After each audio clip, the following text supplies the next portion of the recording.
conducted a 3.5-day workshop where we're looking at the entire man-made water cycle. And we've toured a water treatment facility, we've toured a wastewater treatment facility.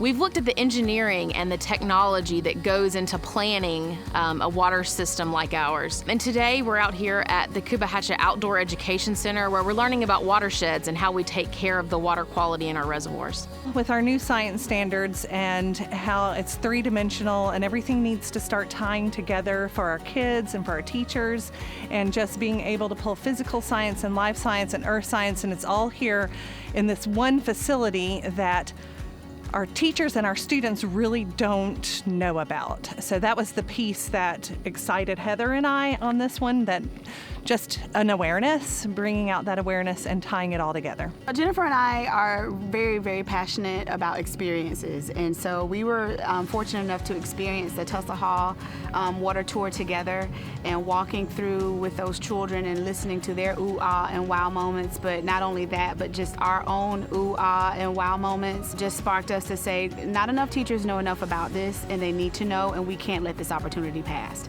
I was just amazed at the plant and the facility. I have been here for over 20 years and had no idea that we had so many resources here in Henry County. I would like for my kids to see the water authority and what's available here to them, but how it applies to their real life, where their actual drinking water comes from, and how important it is to their lives. I've been teaching environmental science for about 11 years and really don't have a clue where water comes from. So I think they would be pretty interested to see the whole process in one spot together as to how it gets to their house.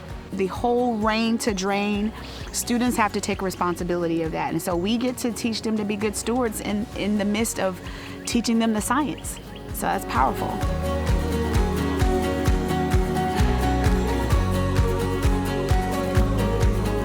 I think the teachers will be more trusting of their water and their water resources. And so for them to come in and see this and then to be our voice in the classrooms, that's gonna be a great thing.